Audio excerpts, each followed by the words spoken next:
Atenção! Vai começar agora uma teleaula de automação do curso profissionalizante. Este módulo tem um total de 20 aulas. Hoje você vai assistir a teleaula número 16. Bons estudos!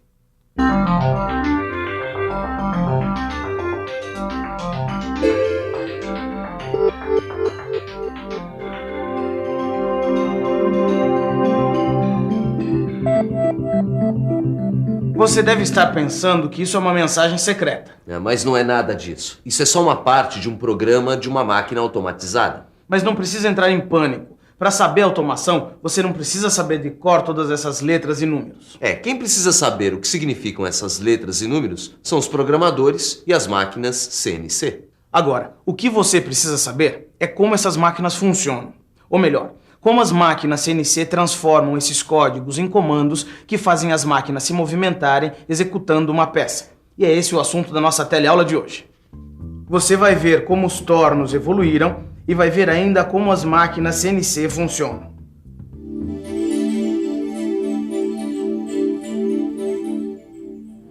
Hoje a gente começa por aqui, ao lado de um torno manual. Acompanhando a evolução do torno, vendo como o torno foi se modificando, a gente vai poder entender melhor as máquinas CNC. Por isso, a teleaula de hoje começa com uma viagem no tempo.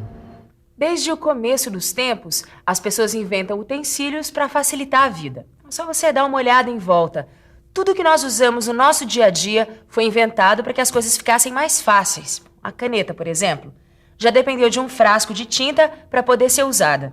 Hoje, basta você tirar uma tampinha.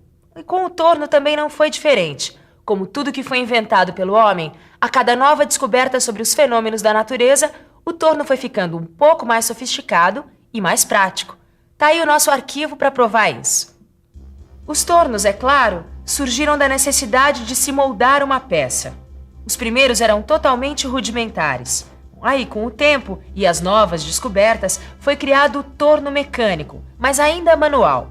Depois, os tornos automáticos, com controle mecânico, e depois ainda, os tornos computadorizados. E hoje já existem até células de torneamento, que na verdade são mini fábricas de peças torneadas. Controlar esse torno manual não é nada fácil. Afinal, ele depende totalmente do cérebro e do corpo do homem. De acordo com o material usinado, o torneiro seleciona todo o processo. Desde a rotação da placa, o avanço e até a quantidade de material que deve ser removido. Aqui tudo depende dos olhos do operador. Através deles, o cérebro recebe informações que vão permitir que ele controle tantas operações. Só que o torno manual tem outras limitações, além de sua dependência dos olhos do operador. O trabalho mecânico, por exemplo.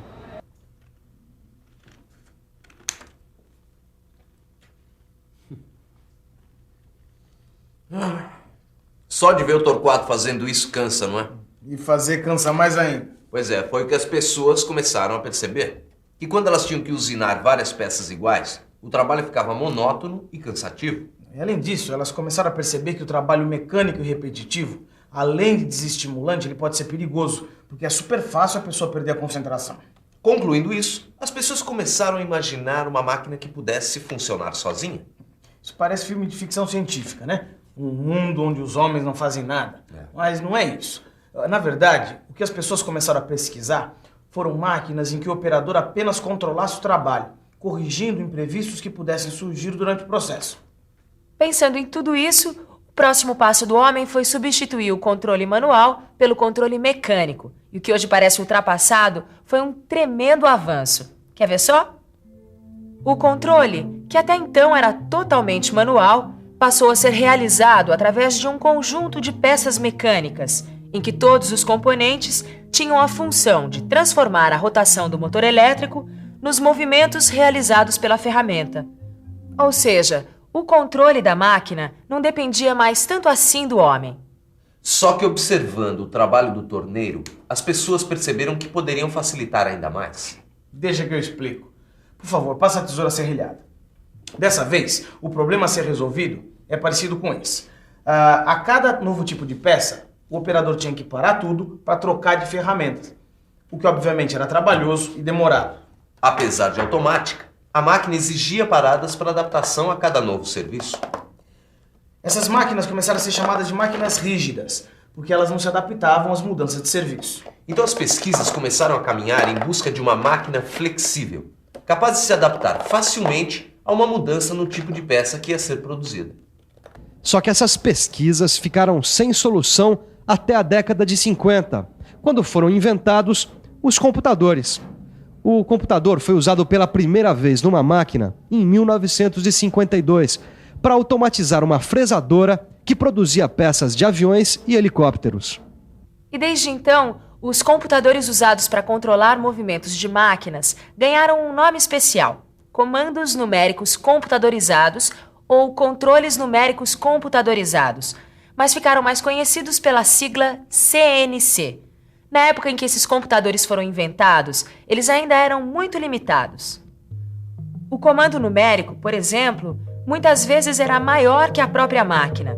Além disso, eles falhavam bastante e tinham uma capacidade de cálculo ridícula perto dos atuais CNC. Na verdade, eles nem são mais considerados computadores, já que eles nem tinham microprocessadores. Os atuais tornos são controlados por comandos numéricos. E uma das principais vantagens dos comandos numéricos é que eles permitem uma rápida mudança na sequência de operações que a máquina vai realizar. É só estar previsto no programa. Programa. Você já deve ter ouvido essa palavra mais de 1000 vezes nesse telecurso de automação. Só que você vai ter uma grande surpresa. Porque o programa das máquinas CNC não é nenhum bicho de 7 cabeças. Pelo contrário, ele é muito parecido com uma receita de bolo. Por incrível que pareça, o humano não está exagerando não. Porque um programa e uma receita de bolo têm várias coisas em comum. Os dois são uma lista de instruções, só que escritas em linguagens diferentes. O programa do computador, obviamente, é escrito numa linguagem que a máquina entende. Então, assim como o cozinheiro que segue a receita do bolo, a máquina obedece às instruções desse programa. Só que agora você deve estar pensando: só que o que está escrito numa receita de bolo eu entendo. Agora esses números, por que esses números? E por que números? Calma que você já vai entender. É só pensar um pouco. Vamos pensar um pouco. Um comando numérico, como você já viu, é um computador construído para controlar movimentos de máquinas. E os computadores, como você também já sabe, são máquinas elétricas. Portanto, essas máquinas só são capazes de distinguir duas situações ou estados: se existe ou não um valor de tensão elétrica. Isto é, se tem tensão, podemos indicar esse estado com o número 1.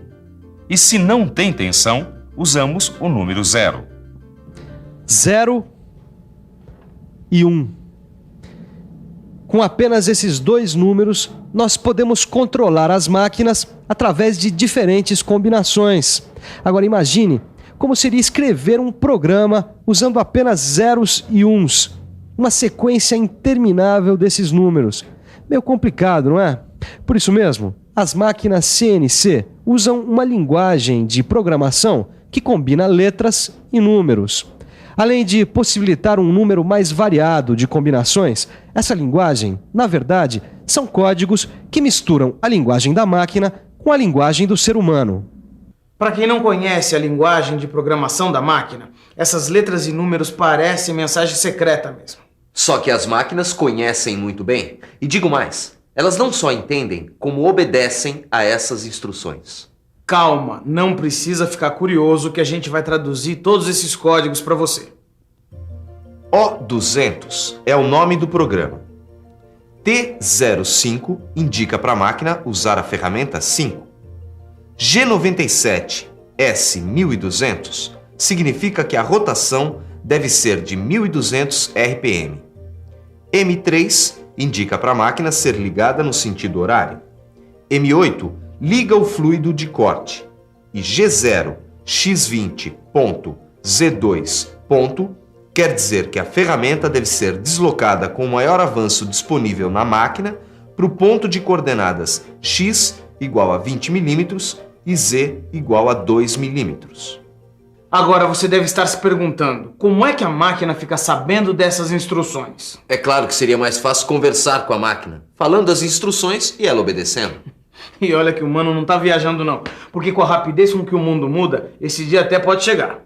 Pois é, enquanto comandar máquinas com a voz ainda é ficção científica, a gente tem que usar outras formas para entrada e armazenamento dos dados. Para isso a gente usa desde um disquete até terminais. E aí, com o programa na memória, o comando numérico pode executá-lo, fazendo com que a máquina execute as instruções. Quer dizer, colocando o disquete na máquina, a gente instala o programa e o comando numérico pode seguir as instruções, fazendo a máquina funcionar. Mas como será que isso acontece? Ou melhor, como será que o comando numérico funciona? Isso fica bem fácil de entender se a gente faz uma comparação entre as máquinas CNC e um torno mecânico. O comando numérico faz exatamente a mesma coisa que faz o cérebro do operador do torno, ou seja, decidir as operações. O anel graduado pode ser comparado com os sensores e os braços e mãos do operador, mas o manípulo da máquina pode ser comparado com os servomotores. Quer dizer, fazendo todas estas trocas e agrupando os novos componentes, temos uma malha de controle numérico. Um controle numérico, como você viu, tem a função de controlar movimentos. E apesar de parecerem muitos, todos esses movimentos podem ser classificados em movimentos de rotação e de translação. E cada um desses movimentos corresponde a um eixo da máquina. Dá só uma olhada nessa mandriladora. Tá vendo? Os eixos X, Y e Z correspondem aos movimentos longitudinal, vertical e transversal.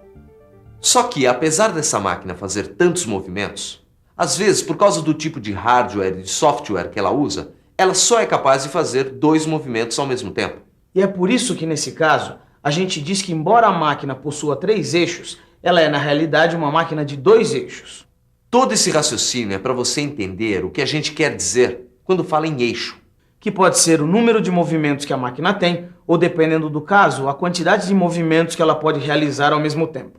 Cada um dos eixos da máquina é associado a um servomotor, que, como você viu, faz o serviço das mãos e dos braços do operador.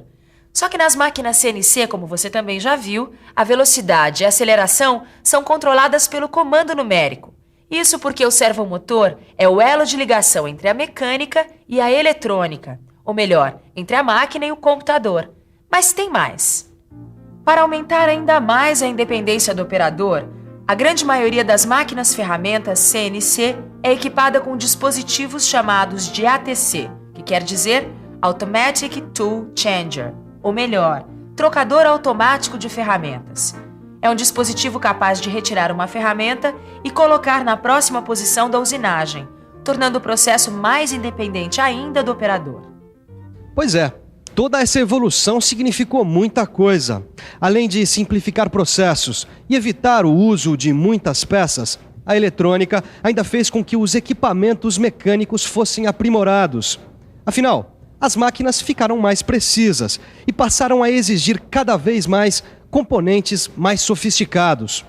Outra coisa importante, você percebeu que as máquinas CNC não são usadas somente em tornos, mas também nas indústrias têxteis, alimentícias, de calçados, enfim, em todas as máquinas que podem ter o seu posicionamento, a sua velocidade e a sua aceleração controladas.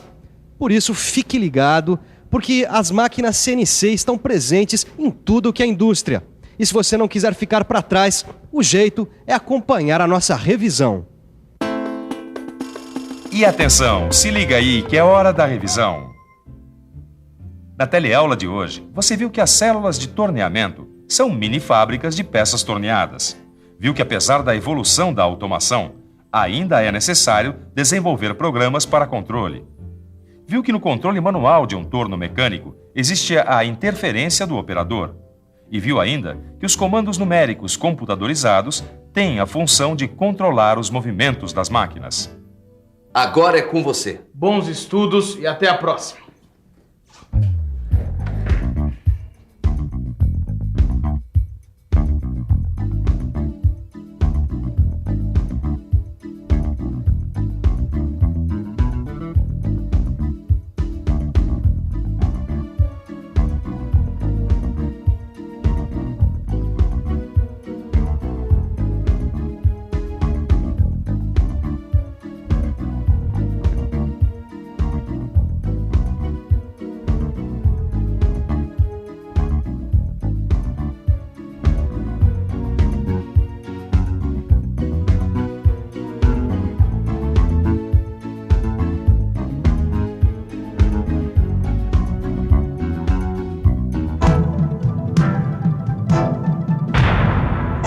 Telecurso 2000, um programa de educação do Sistema Fiesp e da Fundação Roberto Marinho.